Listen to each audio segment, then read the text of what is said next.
Graça e paz, meus irmãos. Boa noite. Lucas 18. Vamos abrir as nossas Bíblias. E enquanto nós encontramos o texto, eu queria lembrar onde nós estamos no livro. Porque Jesus, no capítulo 9, ele deixou a Galileia e se dirigiu a Jerusalém. E agora, terminando o capítulo 18, entrando no 19, ele está prestes a finalmente chegar. Então ele está no final dessa jornada dele, que consome alguns bons capítulos do livro de Lucas. E às portas de Jerusalém, Jesus já se deparou e enfrentou muitos adversários. Ele está prestes a entrar em Jerusalém para declarar condenação ao sistema religioso falido deles. Ele está prestes a realizar a sua obra na cruz. E Lucas, curiosamente, ele vem narrando uma série de exemplos que falam sobre o reino de Deus.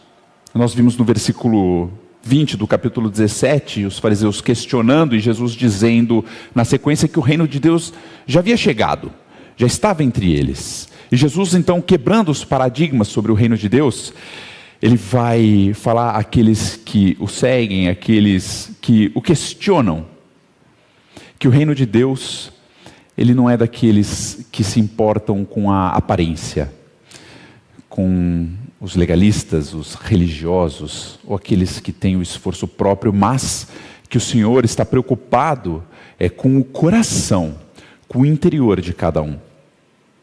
Então, Jesus confronta aqueles que são considerados as classes superiores dos judeus para dizer que o reino dos céus é justamente daqueles que são das classes inferiores. No capítulo 17, que eu estou citando, Jesus vai dizer aos fariseus que o reino de Deus não é deles, mas é daqueles que verdadeiramente seguem a Jesus. No capítulo 18, ele vai dizer que o reino de Deus é daqueles que são como as viúvas, aquelas que eram desprezadas, e não como os juízes iníquos. Depois ele vai dizer que o reino de Deus é dos publicanos, aqueles que se consideram pecadores, e não dos autos justificáveis. E no último texto que nós vimos aqui, o reino de Deus é das crianças, mais uma classe que era desprezada pelos judeus. Enfim, Jesus vai dizer que não é por conta da tua descendência, como fez com os fariseus.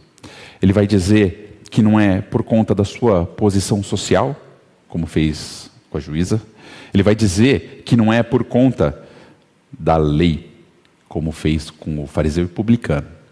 E nem pela capacidade que o homem tem de se salvar quando ele trata com as crianças.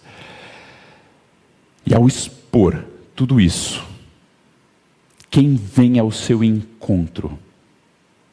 Um jovem rico, que é basicamente a junção dessas quatro coisas. O jovem rico, ele era judeu, ou seja, descendência. A palavra vai dizer que ele era alguém de posição, alguém que governava, um líder, ou seja, ele tinha a sua posição social. Ele conhecia a lei e ele confiava na sua capacidade de cumprir a lei.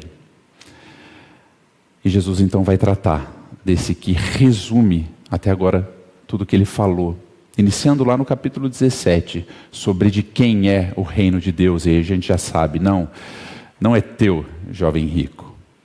Vamos ler então, Lucas capítulo 18, dos versículos 18 a 30. O pessoal gosta de me dar 13 versículos para trabalhar, eu já gosto de falar bastante, então a gente sabe aí que até meia-noite nós vamos, tranquilos. Lucas 18. A palavra de Deus diz assim: certo homem de posição perguntou-lhe: bom mestre, que farei para herdar a vida eterna? Respondeu-lhe Jesus: por que me chamas bom? Ninguém é bom senão um que é Deus. Sabes os mandamentos: não adulterarás, não matarás, não furtarás, não dirás falso testemunho, honra teu pai e tua mãe. Replicou ele: tudo isso tenho observado desde a minha juventude.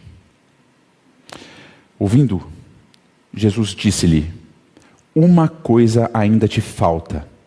Vende tudo o que tens, dá-o aos pobres e terás um tesouro nos céus. Depois vem e segue-me.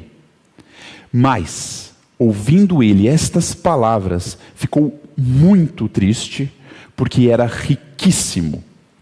E Jesus, vendo-o assim triste, disse: quão dificilmente entrarão no reino de Deus os que têm riquezas. Porque é mais fácil passar um camelo pelo fundo de uma agulha do que entrar um rico no reino de Deus. E os que ouviram disseram: sendo assim, quem pode ser salvo? Mas ele respondeu: os impossíveis dos homens são possíveis para Deus. E disse Pedro: eis que nós deixamos nossa casa e te seguimos. Respondeu-lhe Jesus: em verdade vos digo que ninguém há que tenha deixado a casa, ou mulher, ou irmãos, ou pais, ou filhos, por causa do reino de Deus, que não receba no presente muitas vezes mais, e no mundo por vir a vida eterna. Vamos orar. Pai,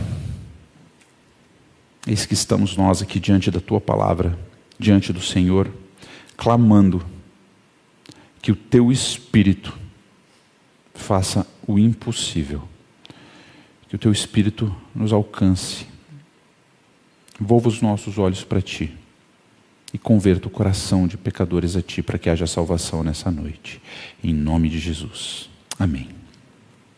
Meus irmãos, a gente vê esse texto dividido em duas etapas. A primeira é o diálogo de Jesus com o jovem rico. Na verdade, é o acontecimento em si. E na sequência, o que a gente chamaria de reverberação. As pessoas comentando sobre o diálogo e examinando-se depois de ver o que aconteceu. E nesse acontecimento, a primeira coisa, o jovem ele se aproxima com uma certa postura, com certas palavras para com Jesus. E Jesus então o responde. Primeiro ele se aproxima, Jesus então o responde, e Jesus vai tratar desses termos que ele usou, falar de bom, o que é bom, ou como é de fato ser bom de verdade. Por fim, então o escrutínio da vida desse jovem. Depois que esse acontecimento ocorre, tem a reverberação, que é basicamente o fracasso do homem, o fracasso do ser humano, e a graça poderosa e redentiva do nosso Senhor. Então, entrando no acontecimento, como eu falei, primeiro ocorre a aproximação, a postura com que esse jovem rico chega até Jesus. No versículo 18, o versículo de abertura do nosso texto, nós lemos que certo homem de posição perguntou-lhe: bom mestre, que farei para herdar a vida eterna? Quem era o homem? O que é isso, esse de posição? Esse posição, até em inglês, essa parábola é conhecida como a parábola do jovem governador rico. Esse de posição era alguém que é líder, é alguém que governava. Era um chefe, um comandante.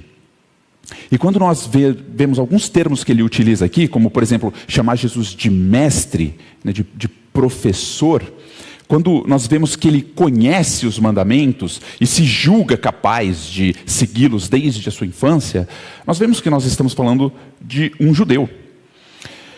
E alguém que governa, um líder judeu, ele muito provavelmente, ele também tinha sua influência religiosa ainda mais, se julgando tão capaz de cumprir a lei e tão conhecedor dela.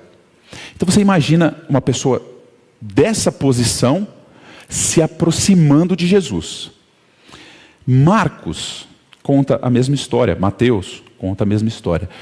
No relato de Marcos, que está lá no capítulo 10, no versículo 17, a gente vê que esse jovem, quando Jesus se pôs a caminho, ele correu até Jesus e se ajoelhou. Imagina essa postura. Que homem humilde. Que homem que busca a Deus, não é verdade? Será que ele buscava a Deus de fato? Olha para o mundo hoje e vê. Nós vemos pessoas que de fato buscam a Deus ou pessoas que dizem, professam buscar a Deus. Qual que é a porcentagem de ateus no mundo? Quem chutaria? Qual a porcentagem? 2%. Ou seja, 98% das pessoas do mundo creem que Deus existe. Mas tem aqueles que não o buscam, né? Tem aqueles que dizem, não tenho religião. Eu acredito em Deus, mas não tenho religião, não quero saber disso. São 11,9%. Se a gente somar os dois ali, nós estamos falando de aproximadamente 14% da população que deliberadamente diz, não estou nem aí para Deus. Ou eu sei que Ele existe, não quero nada com Ele, ou nem creio que Ele existe. Isso nos deixa 88% da população que diz de fato buscar a Deus. Busca. As pessoas podem buscar dentro de uma igreja ou dentro de uma religião a saúde, a felicidade, sucesso, prosperidade. Pode buscar o céu, pode buscar o paraíso, pode buscar fugir do inferno, mas não Deus. O jovem, ele não buscava a Deus, e isso fica claro. Por mais que ele tenha, aliás, não foi só essa postura física dele de reverência que gritava externamente que ele era piedoso. As palavras que ele usa demonstravam isso também. Quando ele vira para Jesus, então ele diz, bom mestre, que farei para herdar a vida eterna? Presta atenção, ele já chega e se coloca em posição inferior a Jesus. Ele já te chama Jesus de bom, dizendo assim, você é melhor do que eu, bom mestre, eu reconheço que em ti há essa virtude, me ajoelho diante de você, corro até o teu encontro, você está acima, não sou tão bom quanto você é. E aí ele vai além, e ele diz, o que eu faço para herdar a vida eterna? Ou seja, ele se julgava exteriormente aquém da vida eterna, ele não julgava que a tinha. Então você imagina as pessoas à volta, vendo essa cena, um jovem comandante, líder, governador, chefe, riquíssimo, ajoelhando diante de Jesus, bom mestre, que farei para buscar a vida eterna. Todo mundo olhava e falava, esse cara se melhorasse, ele seria Jesus, isso não é possível, olha isso, quanta posição e piedade em uma só pessoa. O problema desse jovem é que essa postura não era só dos outros, essa postura era interna dele mesmo, essa era a visão que ele tinha de si. E depois que nós vimos a forma como ele se aproximou de Jesus, a gente vê como que Jesus vai respondê-lo. E presta atenção, Jesus no versículo 19, ele vai dizer, por que me chamas bom? Não tem ninguém que é bom, ninguém é bom, senão que é Deus. Primeira coisa que eu quero já deixar claro, as pessoas usam esse texto para falar que Jesus está dizendo que ele não era bom, que ele não era Deus. E não é isso que esse texto está dizendo. Jesus não está fazendo um autoexame. Ele está confrontando o jovem nas palavras dele, nessa postura de aparente piedade que ele tinha. O que Jesus está falando para esse jovem é, você tem ideia do que a palavra bom significa? para você simplesmente sair jogando essa palavra por aí como se ela não significasse nada? Talvez a gente não entenda o que a palavra bom significa de fato. Nós temos uma visão muito baixa do que é bom. A gente às vezes até usa a expressão, né? O ótimo é inimigo do bom. Como se o bom fosse abaixo do ótimo. Talvez a gente possa utilizar isso em coisas cotidianas, sem valor. Mas o que o jovem estava querendo dizer com bom, ou, na verdade, o que Jesus corrigia o jovem na palavra bom? No grego, e quem me conhece sabe que eu sou PhD em grego, conheço muito. A palavra é ágatos, que significa de boa constituição, ou de natureza boa. Está falando que é algo intrínseco, é algo que está, é algo que é totalmente bom, algo que é completamente bom, algo que é absolutamente bom. É o bom absoluto, não o bom relativo. Não é bom com relação ao como está o mundo, não é bom com relação àquela pessoa que fez mal. É bom, é Deus, é perfeito. Mas nós temos essa consciência do que é ser bom? Faz o teste. Pergunta para as pessoas durante a semana: você se julga bom? Você é uma boa pessoa? Aí a pessoa vai responder assim: não sou perfeito, né? Não, mas eu sou uma boa pessoa. Não, mas peraí, se você não é perfeito, então você não é uma boa pessoa, porque bondade não tem grau. Maldade tem. Você pode não ser tão mal quanto o outro, mas isso não te faz bom. Você vai chegar diante do Senhor no último dia, segundo o padrão dele, e tentar se igualar e chegar como o jovem rico que usava de maneira leviana essa palavra e dizer: não, tem o meu bom relativo aqui, talvez Deus aceite. O jovem rico devia saber disso, porque ele conhecia a lei. Salmo 14, 3 vai dizer que todos se extraviaram, todos se corromperam. Não há quem faça o bem e não há nenhum sequer. Jesus está falando isso, mas ninguém é bom. O que você quer dizer com isso? Isso deveria bastar. Isso deveria ser o suficiente. Isso deveria chocá-lo. Mas não o fez. Mas Jesus também não deu nem muito tempo para que ele se chocasse somente com isso. Jesus tentava expor aquilo que estava dentro do coração do jovem, porque a religiosidade, a nossa religiosidade, ela cria uma camada grossa de autojustificação.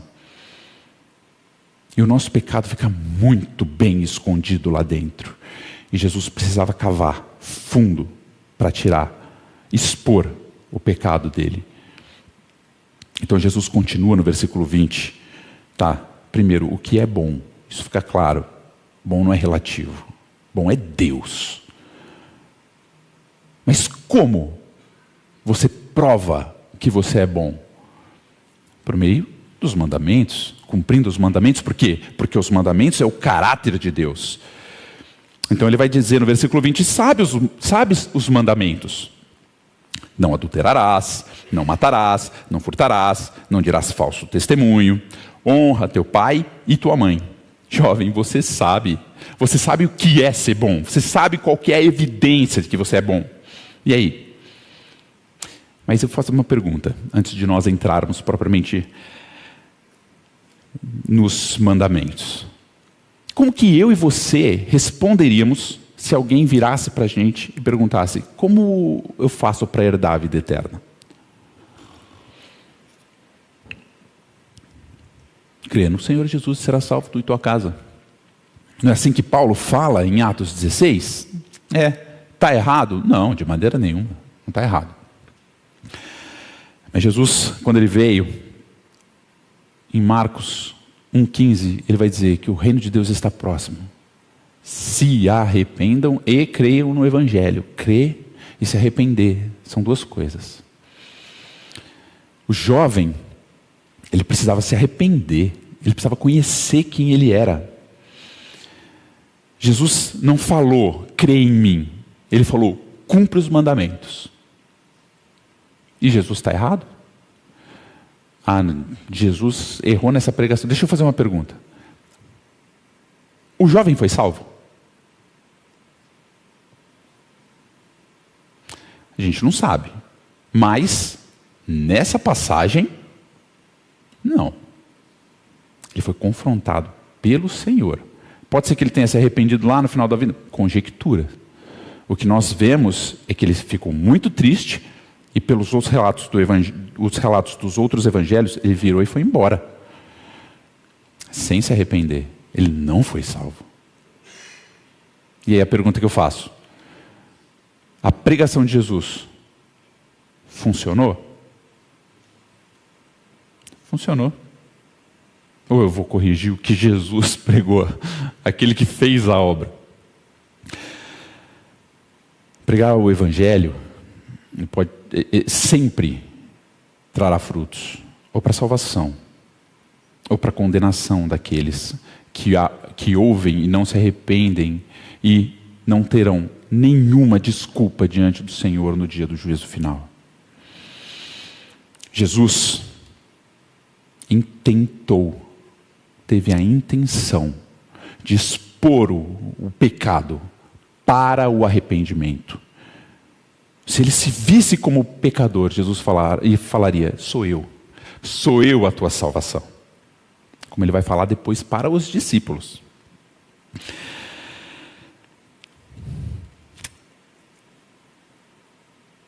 O Marcinho trouxe uma história aqui quando ele pregou sobre o fariseu publicano do Paul Washer no avião, né?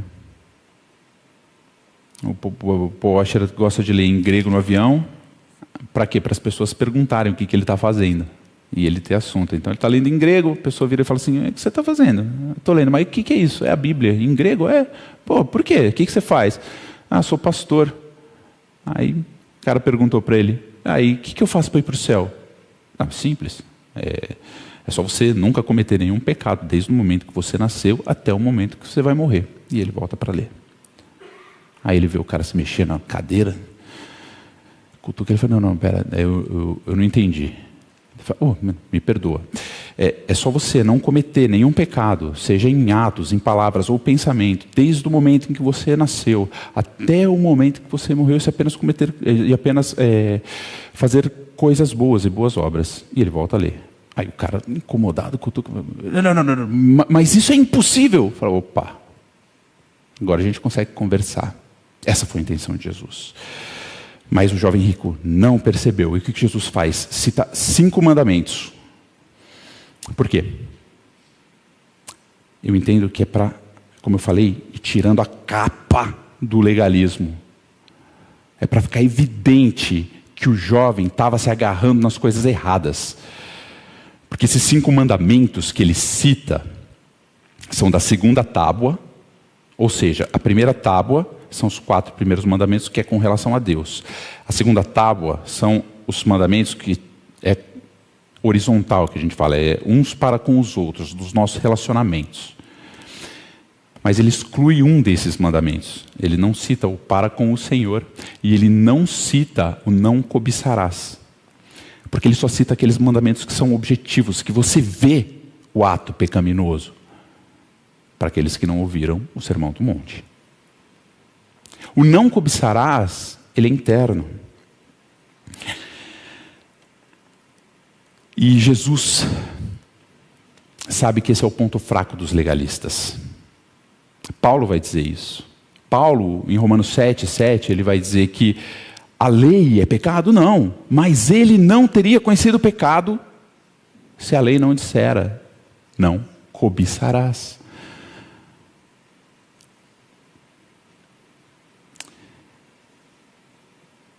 Onde está a força da nossa santificação? Nos nossos atos externos? Ou em Cristo, que vive em nós? Porque a cobiça é algo que a gente não consegue disfarçar. A cobiça, ela é interna, nossa. A cobiça é o princípio do pecado, o Tiago vai dizer. Tiago diz que cada um é tentado pela sua própria cobiça. E quando essa o atrai, o seduz, aí ela concebe e dá à luz ao pecado. É porque você cobiça a mulher que não é tua, que você adultera. É porque você cobiça as coisas que não são tuas, que você rouba.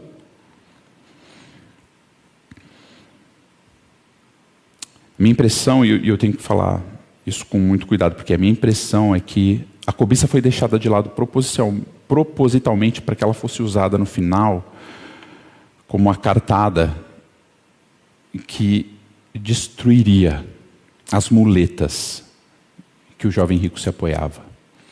Então esse escrutínio dele, da vida dele começa quando Jesus fala dos mandamentos, o que seria ser bom, não colocando esses.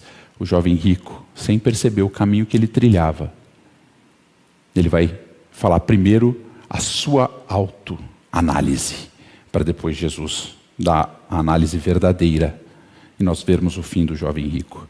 Versículo 21. Não, peraí, esses 5, não matarás? Nunca matei. Não roubar? Nunca roubei. Não adulterar? Nunca adulterei. Não mentir? Tranquilo. Honrar pai e mãe? Tudo isso tenho observado desde a minha juventude. Era só isso? Eu cheguei com essa pose de humildade, querendo saber, e no fim eu já estou lá. Era isso que ele queria. Mas somente uma pessoa que usa o termo bom de maneira leviana, que teria coragem de dizer uma atrocidade dessas. Desde a minha juventude eu cumpro todos os mandamentos. O R.C. Sproul, ele imagina uma conversa entre Jesus e o jovem rico, e ele fala assim, eu imagino Jesus olhando para ele, quando ele responde isso, fala assim, você não estava no Sermão do Monte agora há pouco, não, né? Você não ouviu o que eu falei, né?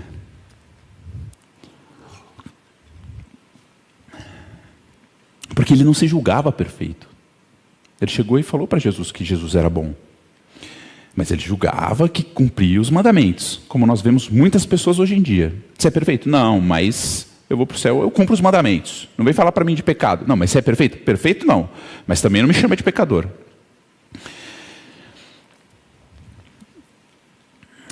Nós temos a tendência de auto-justificar as nossas falhas. É sempre culpa do outro.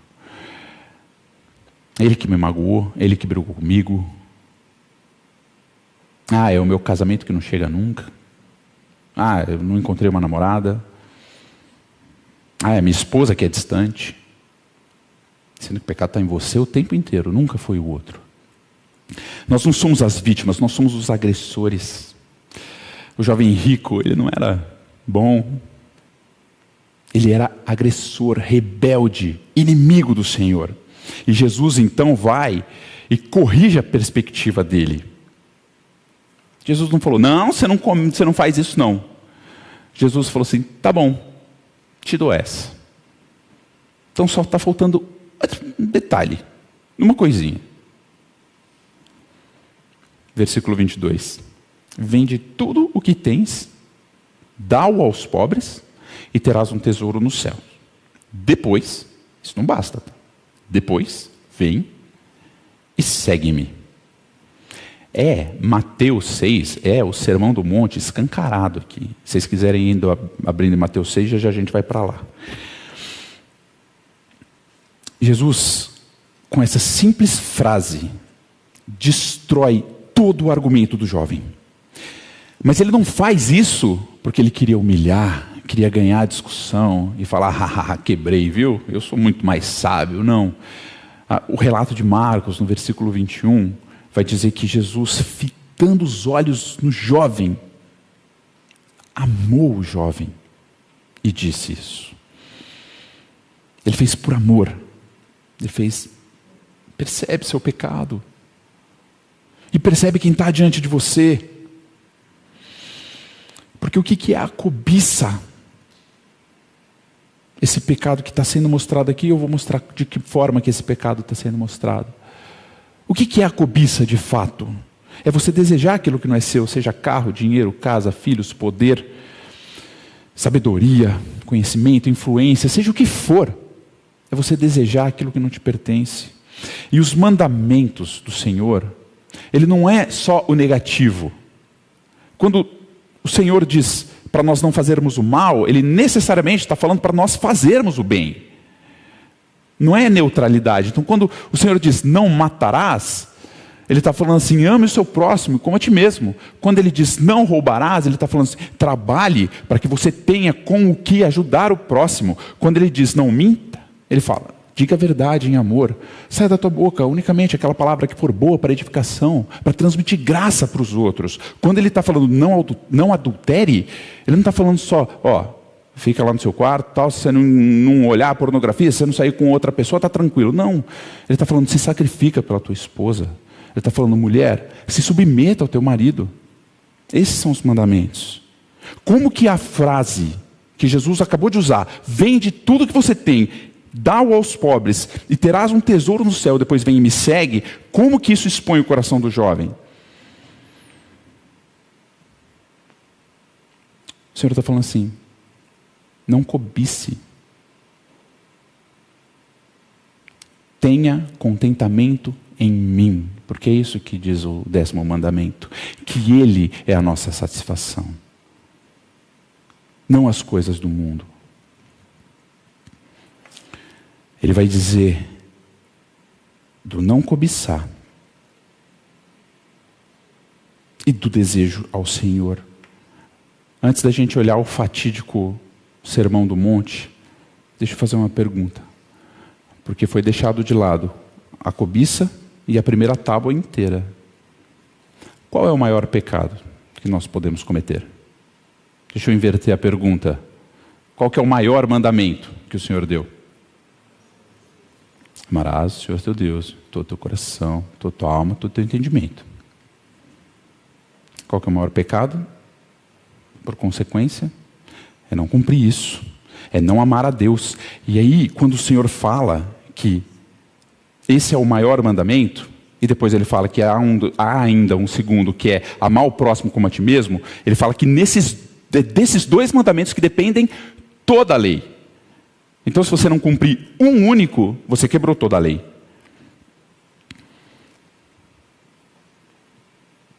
Vamos ver como essa simples frase do Senhor expôs tanto a primeira tábua como o não cobice. Mateus 6, do 19 até o 21.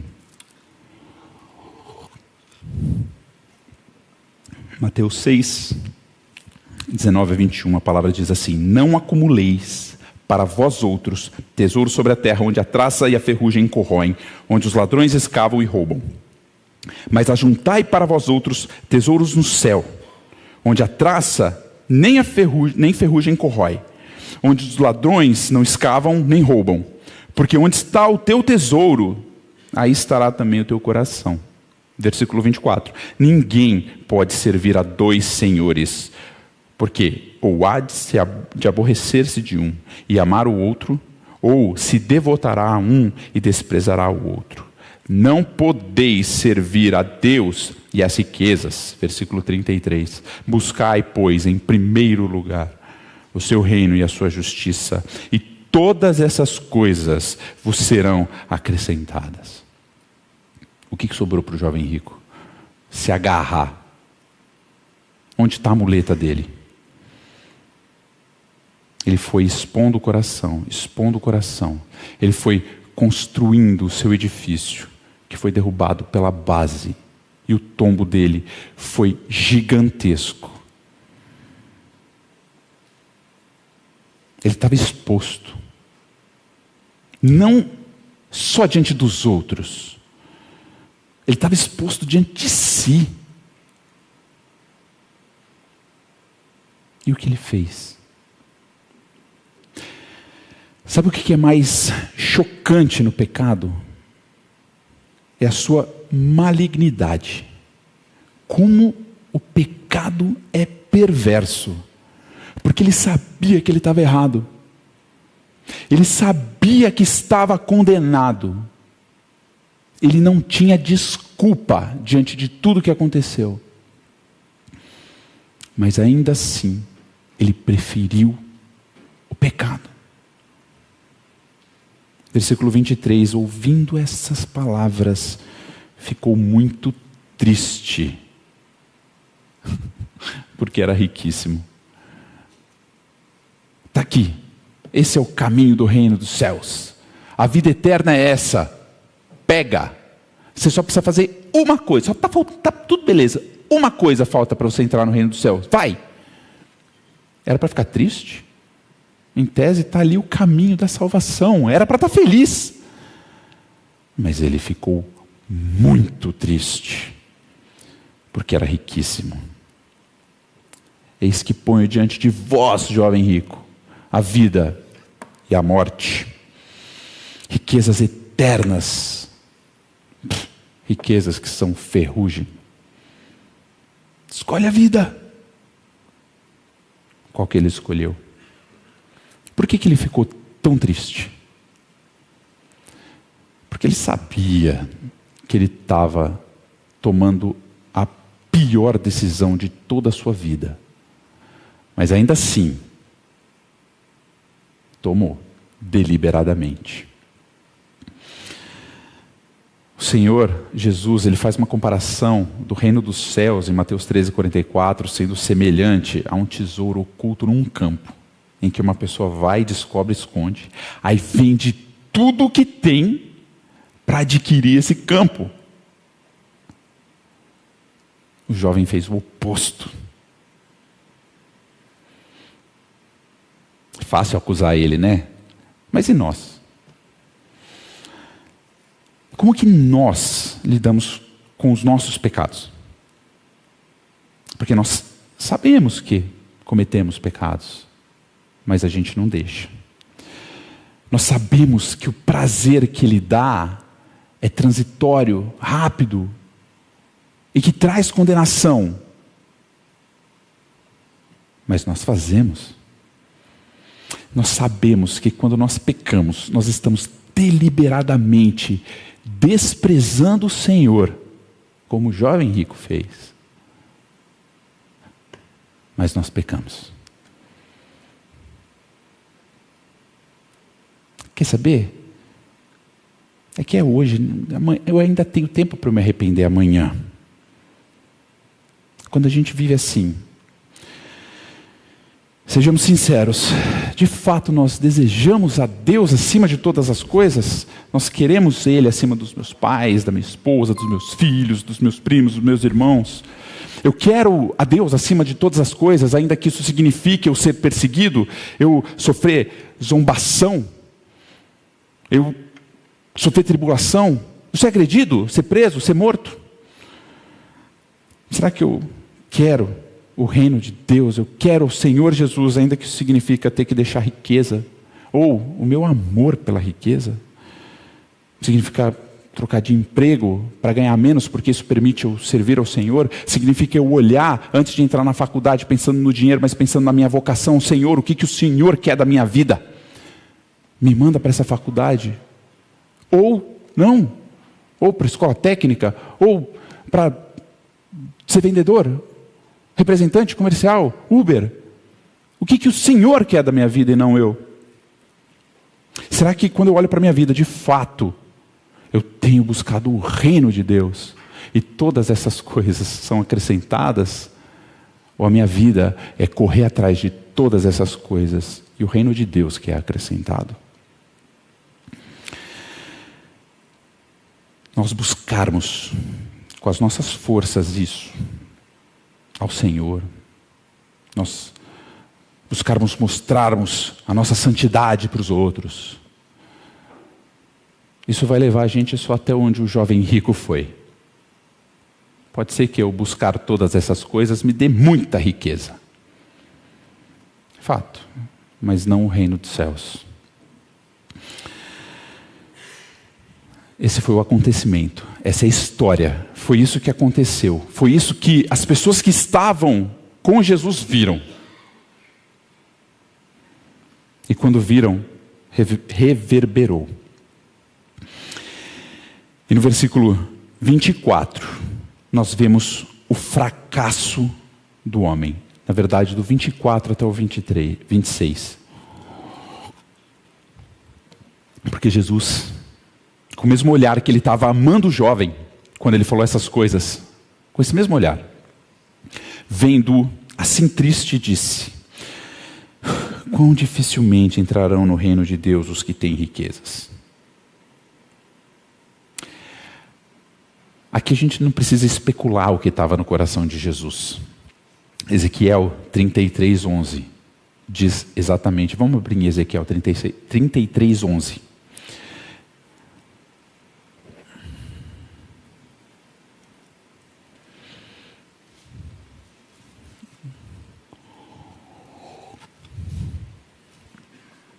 Quando o Senhor,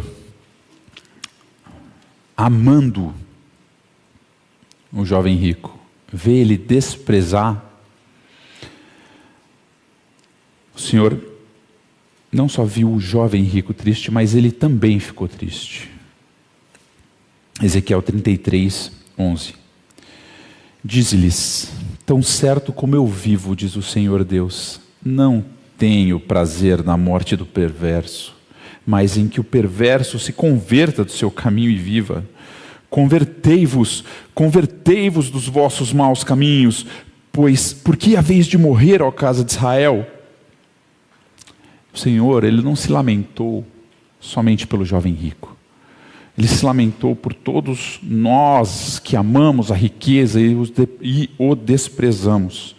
E há uma grande diferença entre amar e possuir riqueza.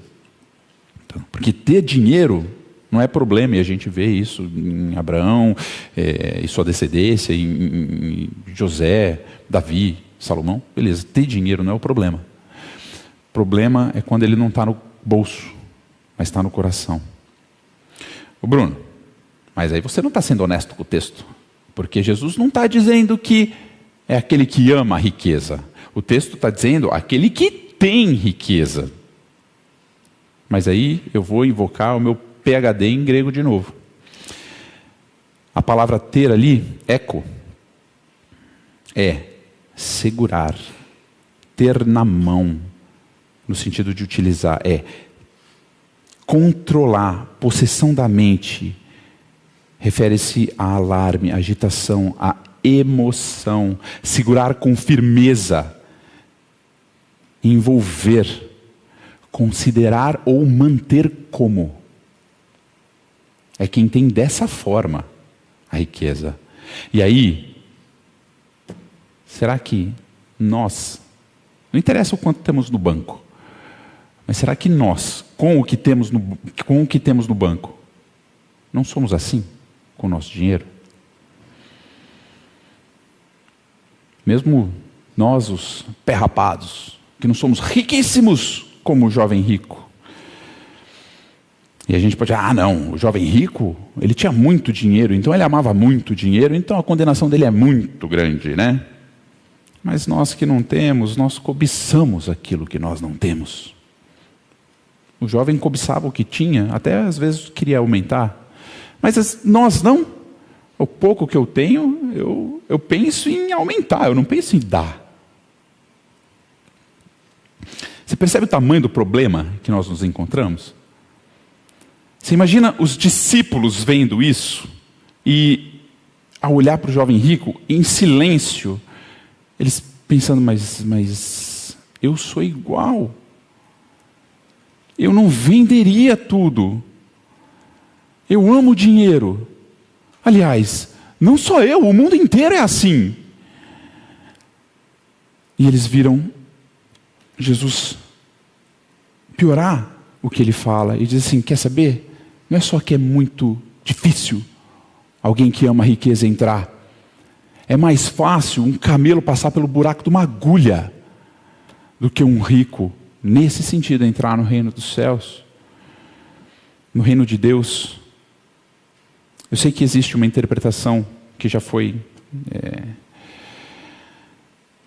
desmentida do buraco da agulha como sendo uma abertura no muro da cidade em que um camelo passava, e daí os comerciantes, para entrar com o camelo dentro da cidade, tinham que tirar toda a mercadoria, ou seja, você tinha que se desfazer das suas riquezas. Ele tinha que dobrar, o camelo tinha que se ajoelhar com muita dificuldade, passar pela porta estreita, então você tinha que se humilhar, se arrastar para o Senhor. Então, mas não é isso. Isso já foi desmentido. Jesus está pegando o maior animal que eles conheciam, tinham familiaridade, com o menor buraco que eles conheciam e tinham familiaridade. Jesus não estava falando que é difícil você ser salvo. Ele está falando que é impossível. E eles entenderam perfeitamente o versículo 26. Ouvindo isso, disseram, sendo assim, quem pode ser salvo? Esse cara que cumpriu os mandamentos, que governava sobre nós, conhece a lei de Deus. O cara zerou a vida, ele já era riquíssimo sendo jovem. Se ele não tem condição, ele tem dinheiro e ainda assim deseja o dinheiro, imagina eu que não tenho, que não consegui nada do que ele conseguiu, e o desejo que eu tenho de ser como ele é. Ninguém vai ser salvo. Jesus não alivia, não. Jesus fala, não, esquece. Vocês não conseguem. É impossível para o homem. Você nunca vai deixar de amar o dinheiro para me amar. O dinheiro é a única entidade que ele colocou como senhor, entre aspas, em pé de igualdade com ele, disputando o lugar no nosso coração com o Senhor. E ele está falando, é impossível você deixar de amar esse dinheiro. Você não vai deixar de amar o dinheiro. Você não vai me amar. Você não vai se salvar. Você não tem condição. Você foi condenado quando você nasceu. Quando você foi concebido, você já foi concebido em pecado. E a tua vida comprova isso todos os dias.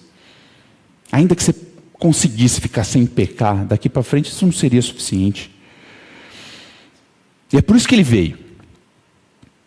Exatamente, ele fala, é por isso que eu estou aqui. É impossível para vocês, porque para Deus é possível.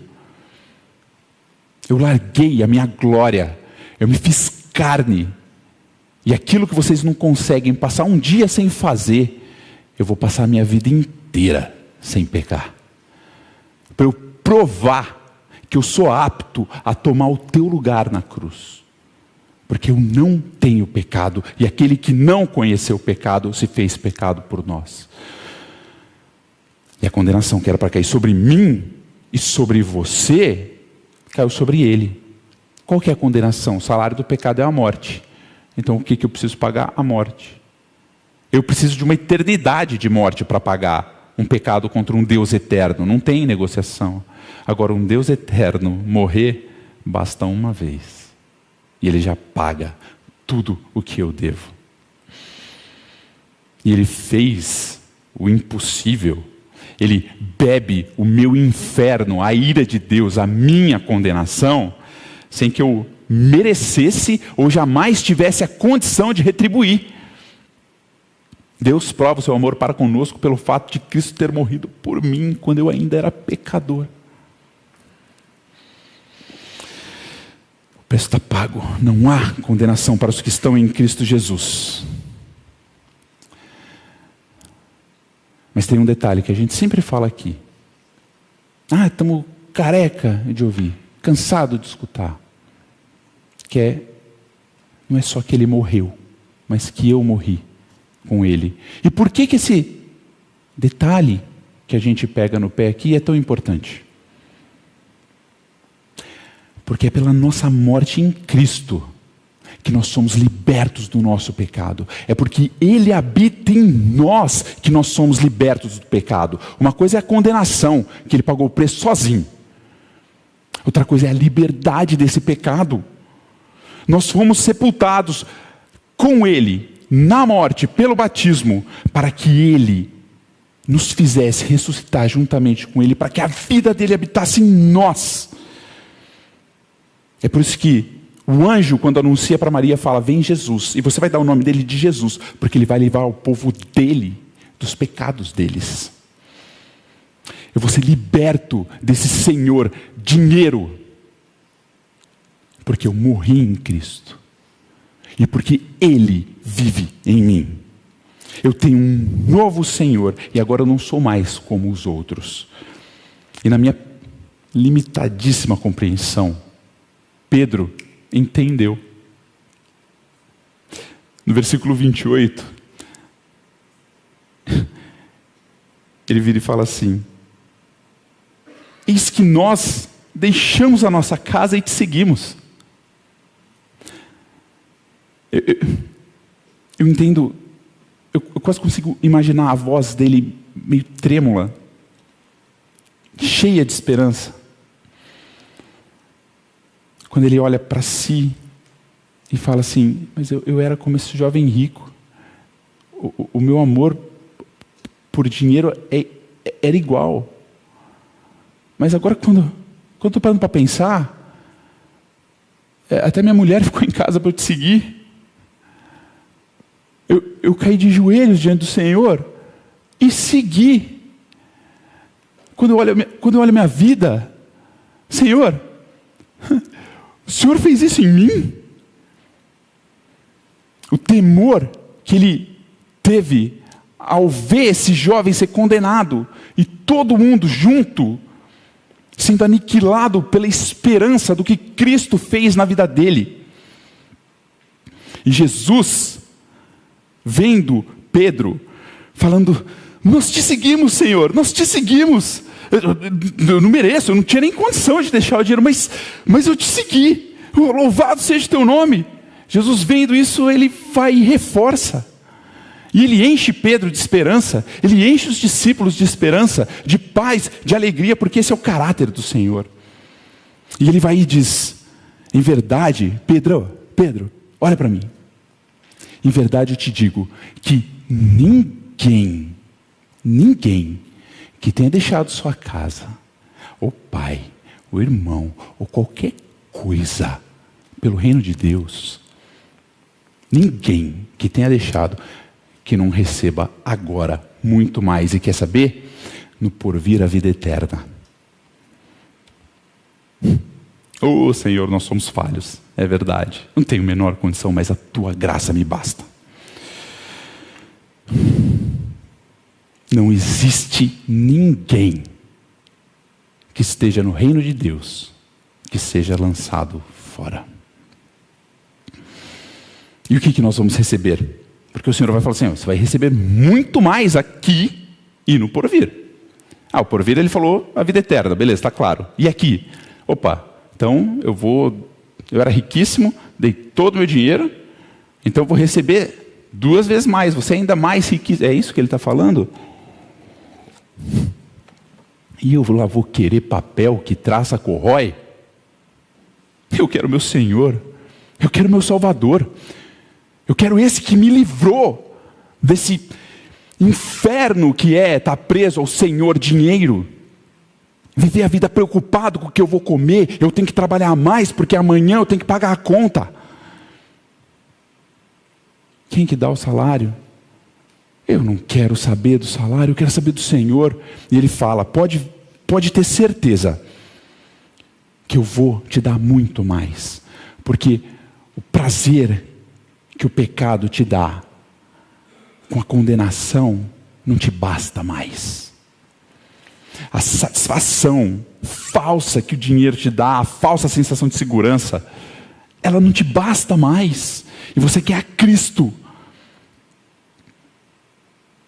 Vende tudo que você tem, compra o campo, segue a Cristo, se entrega a Cristo. Vive a tua vida eterna a partir de hoje, porque João vai dizer que aquele que crê não entra em juízo, mas já passou da morte para a vida, e a vida eterna é essa: que te conheçam a ti, o único Deus verdadeiro, e ao teu Filho a quem enviaste. Essa é a vida eterna, conhece a Cristo.